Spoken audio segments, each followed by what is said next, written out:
Hello everyone, this is Divya Kochar and you're watching TV9 Bharatvarsh. Punjabi film industry अपने action, comedy और देसी romance के लिए दुनिया भर में मशहूर है, लेकिन ये फिल्म आपके नजरिए को बदलने वाली है। आज मेरे साथ इस फिल्म की star cast Neeru Bajwa, doctor Satinder and Wamiqa मौजूद हैं। Welcome to TV9 Bharat. Thank you. सबसे पहले इस फिल्म की शुरुआत कैसे हुई? Where the इस फिल्म की शुरुआत कैसे हुई? हरिंदर कौर एक बहुत ही ब्रिलियंट यंग लड़की है जिसने ये स्क्रिप्ट लिखी एंड थैंकफुली ये हमारे प्रोडक्शन हाउस के हाथ लगी और टीम ने डिसाइड किया कि ये फिल्म बनाते हैं एंड फिर सारे जो मेन इंग्रेडिएंट्स है इकट्ठे किए गए and then we begged Sartaj ji, we begged Vamika ji कि आ जाओ प्लीज़ फिल्म का हिस्सा बनो एंड थैंकफुली दोनों ने हाँ कह दिया and now we have Kali Chota team right here. इस फिल्म के ट्रेलर को काफ़ी अच्छा रिस्पांस मिल रहा है और मोस्टली जो पंजाबी सिनेमा है वो अपने कॉमेडी के लिए जाना जाता है, तो एक फिल्म जो सोशल इशू पे बेस्ड है उसको इतना अच्छा रिस्पांस मिला है, क्या ये एक्सपेक्टेड था, ये एक्सपेक्टेशंस थी जब फिल्म बनाई गई? I think because our film it's a very entertaining film. Social issue पे है, दैट डजंट मीन कि बड़ी सीरियस और वैसी फिल्म बन गई है। और वैसे भी जनरली भी सोसाइटी में भी तो फन और एंटरटेनमेंट होता ही है, तो वो भी हमारी फिल्म में है, like fun entertaining, but because we talking about characters, उनकी जर्नी के बारे में, तो जैसे हम सबकी ज़िंदगी में उतार चढ़ाव होते हैं वैसे ही उसकी ज़िंदगी में भी है।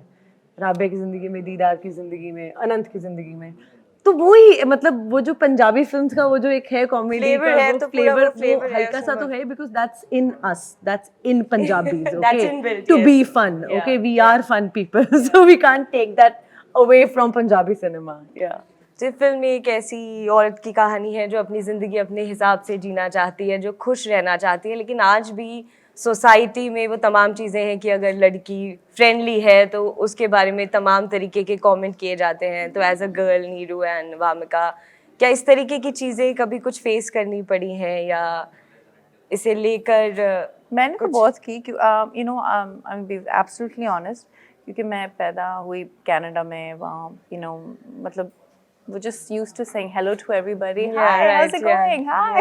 Yeah. मतलब कहीं भी जाओ बस and I don't know, और मेरा नेचर ही ऐसा कि मैं हंसती रहती हूँ। तो जब मैं पहले इंडिया आई कुछ 20 साल पहले या 18 साल पहले, तो मैंने काफ़ी weird experiences थे जो मतलब जो stereotypes थे, and especially जब आप बाहर से आते हो तो एक और stereotype, ओ बाहर की लड़की है, like you know what I mean, so वो सारी stereotypes को experience करना, और कभी-कभी मुझे समझ में नहीं आता था लोग क्या कर रहे हैं, बाद में जाके I was like oh that मतलब ये मतलब था, I was like what, तो मैंने तो बहुत experience किया है, so बट आई मीन धीरे धीरे आई थिंक चीज़ें बदल रही हैं, बट नॉट इनफ स्टिल। अब ये है कि कोई फ्रंट फेस पे नहीं कहता, बट आई एम हैप्पी कि ये ट्रेलर देख के सब मतलब ये डिस्कशन तो शुरू हो चुकी है, so I am very happy about that. Vamika, आपके साथ ऐसा? आपके साथ हुआ ऐसा? मेरे साथ हुआ है, बिल्कुल, तभी मैं करना। सबके साथ हुआ है, I think every But you know, like being in the industry and being a superstar, you are already at that urge of success. और उसके बावजूद भी अगर इस तरीके की चीज़ों का, जहाँ पर इतनी आपने बॉर्डर क्रॉस की है, उसके बाद भी अगर But then there's always someone more powerful, no? Someone who always wants to tell you that I'm more powerful or I can, make you sad. So there are people, वो हैं थोड़े toxic लोग, but वो तो हर, it's not just our industry, it's like in every industry. We are talking about school and teachers, यहाँ पे, and we're talking about actors right now, and not just actors, any artist. तो ये तो हर जगह है, but I'm glad we're talking about it. Yeah, we are talking about it, and also it's really nice, like you people like doing this, और ये खुद में कितनी अच्छी फीलिंग है कि खुद एक जो है महिला होने के बाद ये इशू पर काम करना। I think that's what you are serving. That's I mean, yeah, I really wanted to talk about this issue. I mean, I think it's a very vital issue to talk about. I think seeing your connectivity is so important to us. Thank you. Yeah. And Satinder ji, I mean, your you are amazing, your music is raw, उसमें वो old school touch है, उसकी lyrics, उसके बावजूद भी आपने जो है म्यूजिक में डिप्लोमा किया है, पीएचडी की है, उर्दू सीखा है, पर्शियन सीखी है, तो इतना टैलेंट ऑलरेडी आपको पता था, उसके बावजूद भी आपको लगा कि ये तमाम तरीके की चीज़ें जो है मुझे अडेप्ट करनी चाहिए, मुझे सीखनी चाहिए?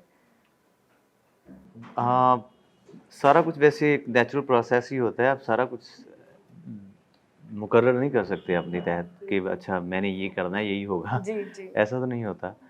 तो कुछ चीज़ें इत्तेफ़ाक़न होती हैं, कुछ चीज़ें कुदरतन होती हैं, कुछ चीज़ें सर्कमस्टेंशियली होती हैं। तो मेरा ऐसा कोई ख्वाब भी नहीं था। तो मुझे पढ़ना ही अच्छा लगता था, पढ़ाना अच्छा लगता था। तो मुझे लगता था कि डॉक्टर लगाना है आगे किसी न किसी तरीके से। जी, पीएचडी जी। वाज़ माई अल्टीमेट जी, जी। ultimate motive. So, but during when I came to the Punjab University campus Chandigarh, so that was a life-changing experience. That is my darling place on Yeah, planet Earth, yeah. Earth still. I'm sure. तो उसके लिए ऐसा हो कि कितने लोगों को मिले। इससे पहले तो मैंने कभी ये नहीं सुना था कि मुक्तसर किधर है, फिरोजपुर किधर है। पटियाला पहली बार गया था, होशियारपुर से आए थे। तो लेकिन वहाँ पे आपको दिल्ली के, लखनऊ के, हिमाचल के, कश्मीर के, कहाँ के लोग मिले, कितनी तहज़ीबों से आपकी वाक़फ़ियत हुई। तो उससे क्या हुआ कि आप इवॉल्व हुए, आपको पता चला कि दुनिया इससे बाहर भी है ना? सो काफ़ी नज़रिए तब्दील हुए आपके। तो वो एक प्रोसेस अपने आप चलता गया। तो जब आप तहज़ीब व लियाक़त की बात करते हैं, ज़ुबान फ़ारसी उसमें बहुत ही एक अहम चीज़ है। तो वो मेरा वैसे ही एक दिलकश मौजू है। वो भी हमने सीखा क्योंकि डॉक्टरेट सूफ़ीज़्म पे थी, तो इसलिए ज़ाहिर-सी बात है उसको पढ़ना लाज़मी भी था। तो सारी चीज़ें ऐसी कोइंसिडेंटली इंटरमिंगलिंग होती गई। लेकिन ये जो परफ़ॉर्मेंस है, या राइटिंग है, शायरी है, तर्ज़ बनानी है, ये बहुत इत्तेफ़ाक़न है, कुदरतन है और मेरे ख़्याल से नियामत के तौर पे मिला है। तो उसके लिए मैं हमेशा ही तहे दिल से शुक्रगुज़ार हूँ। ये अल्फाज सुन के मुझे तो ईयर प्लीजिंग लग रहा है लाइक। तो या so this is what it is. फिर आपके जो गाने हैं उसमें एक डिफरेंट तरीके का टच है, तो कहते हैं कि जब किसी का दिल टूटा होता है या उसके साथ कभी कुछ ऐसा इंसिडेंट हुआ होता है, तभी वो जो है उस पे इतना कनेक्टिविटी अपनी ला पाता है। तो ऐसा कभी कुछ हुआ है कि दिल टूटा है या कभी ऐसे कुछ लव स्टोरी रही हो? नहीं, ऐसा ज़रूरी भी नहीं है। अब मैं आपको बताऊँ कि मैंने एक गाना लिखा था कि साडी खूबी ये असी रो सकते हैं, दिलों दियां दर्दां नूं इवें धो सकते हैं, यही तो गुण साडा असी इंसान बने, बख्शिशां घर बणियां असी मेहमान बने, इसे गुण सदका खुदा हो सकते हैं, साडी खूबी असी रो सकते हैं। अगर मैं इसका बैकग्राउंड बताऊँ कि ये कहाँ से मुझे इमोशन क्लिक हुआ था, तो मैं खुशवंत सिंह जी का उनका सफ़रनामा पढ़ रहा था। मेरा ख्याल train to Pakistan, train to Pakistan. है ना? तो वो मेरे पे उसका इतना असर हुआ कि यार कि मैं अकेला था, शाम थी, अंधेरा था, तो I can cry, I could cry. So हमारे पीयू, अब कभी गए हो तो लाइब्रेरी और स्टूडेंट सेंटर के बीच में एक थोड़ा-सा वक़्फ़ा है। तो जब आप चलते हैं तो उतनी जगह पे खड़े होके मुझे वो एहसास हुआ, क्योंकि मैं किताब पढ़ के कैंटीन पे जा रहा था। तो ऐसी बहुत सी चीज़ें होती हैं जो ज़ाहिर-सी बात है कि डायरेक्टली आपके साथ नहीं हुई हैं, लेकिन किसी के साथ हुई हैं, आपको पता चला है। अब मुझे पता है कि आपको पंजाबी इतनी ज़्यादा समझ नहीं आएगी, लेकिन मैं फिर भी एक रेफरेंस और देना चाहूँगा। एक मेरा गीत है, मैं लिखना चाਹੁੰਦਾ ਹਾਂ ਕੋਈ ਦਰਦ ਗਰੀਬਾਂ ਦਾ, ਜਿਨ੍ਹਾਂ ਨਾਲ ਪੈ ਗਿਆ ਏ ਕੋਈ ਵੈਰ ਨਸੀਬਾਂ ਦਾ, ਕੱਲਿਆਂ ਦਾ ਜੰਮਣਾ ਤੇ ਕੱਲਿਆਂ ਦਾ ਹੀ ਮਰਨਾ ਹੈ, ਇਹ ਦੁੱਖ ਤਕਲੀਫਾਂ ਨੂੰ ਕੱਲਿਆਂ नहीं जरना है, ना दोस्त बनते ने ना साथ हबीबां दा, मैं लिखना चाहना। तो ये मैं टेलीविज़न देख रहा था, तो उस पे किसी मानसा डिस्ट्रिक्ट है यहाँ पंजाब में, वहाँ के किसी गरीब की कहानी थी कि जिसकी किसी जागीरदार ने उसके हाथ काट दिए और उसकी जो वाइफ है वो उसकी टर्बन टाई कर रही थी। तो मुझे लगा कि यार कि ये भी तो तंगियाँ हैं, ये भी तो ज़िंदगी है। तो मैं कम से कम उनकी वॉइस बन सकूँ। तो इस फ़िल्म में मुझे जो कंटेंटमेंट है वो ये है कि मैं इनकी वॉइस बन सका हूँ, कि शायद मेरे ज़रिए कहीं न कहीं कुछ ऐसे लोग हों जहाँ तक सिर्फ शायद मैं ही पहुँच सकता हूँ, वहाँ तक ये बात चली जाएगी, तो समहाउ कहीं न कहीं कोई और चेंज हो जाएगा। तो substantial change is my motive. सिर्फ फ़िल्म हिट करना is not Not the motive the thing. that I can see. Yes. Lovely. आपका एक बहुत फेवरेट सॉन्ग है मेरा, जिसकी लाइन है ते मैनू आजकल शीशा बड़ा छेड़दा। अगर आप उसकी 2 लाइनें Oh, I सुना love दे that तो आई song. I love love that line, I mean amazing. ऐसी कोई दिन नहीं जाता जब मैं वो गाना सुने बिना ना सोऊं। सुना नहीं गाओ ना। नहीं सुना। अब स्केल चेंज हो गया ना? हाँ कोई हाँ बात प्लीज नहीं, कोई अपने भी हिसाब से स्केल में सुनाओ। चलेगा। कौन सा स्केल? C sharp.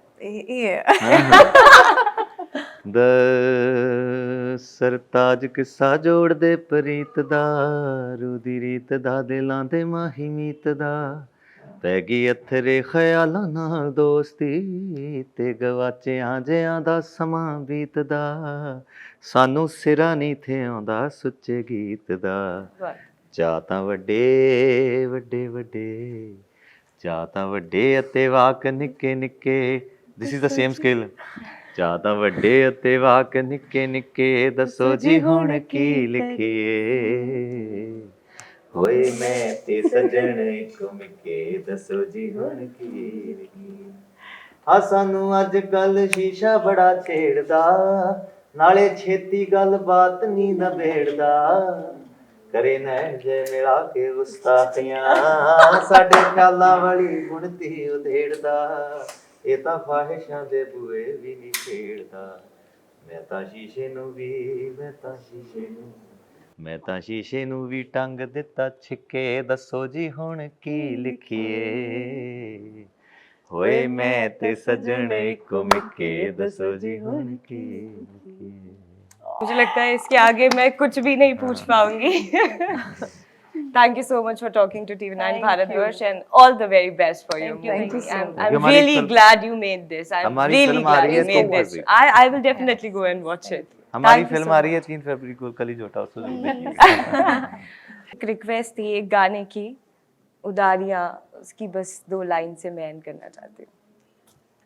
ਹੋ ਲਾਵਾਂ ਇਸ਼ਕੇ ਦੇ ਅੰਬਰੀ ਉਡਾਰੀਆਂ, ਸਾਨੂੰ ਫਿਲਮ ਦੀਆਂ ਚੜੀਆਂ ਖੁਮਾਰੀਆਂ, ਸਾਨੂੰ ਪ੍ਰੋਮੋਸ਼ਨ ਦੀਆਂ ਚੜੀਆਂ ਖੁਮਾਰੀਆਂ, ਮੇਰੇ ਪੈਰ ਨਾ ਦਿੱਲੀ ਦੇ ਵਿੱਚ ਲੱਗਦੇ, ਪੈਰ ਨਾ ਜ਼ਮੀਨ ਉੱਤੇ ਲੱਗਦੇ, ਮੱਲੋ ਮੱਲੀ ਅੰਮ੍ਰਿਤਸਰ ਵੱਲ ਭੱਜਦੇ, ਉੱਥੇ ਮਿੱਠੇ ਮਿੱਠੇ ਸੁਪਨੇ ਵੀ ਠੱਗਦੇ, ਨਾ ਗੱਲ ਮੇਰੇ ਵੱਸਦੀ ਰਹੀ, ਨਾ ਗੱਲ ਮੇਰੇ ਵੱਸਦੀ ਰਹੀ, ਕਿਸੇ ਐਸੀਆਂ ਨਿਗਾਹਾਂ ਮੈਨੂੰ ਤੱਕਿਆ, ਐਸੀਆਂ ਨਿਗਾਹਾਂ ਮੈਨੂੰ ਤੱਕਿਆ, ਚਾਹੁੰਦੇ ਹੋਏ ਵੀ ਨਾ ਦਿਲ ਰੁਕ ਸਕਿਆ, ਗਿਆ ਪੈਰ ਰਾਬੀਆ ਦੇ ਕੋਲ ਰੱਖਿਆ, ਨਾ ਗੱਲ ਮੇਰੇ ਵੱਸਦੀ ਰਹੀ। Thank you so very much. Thank you. Sweet.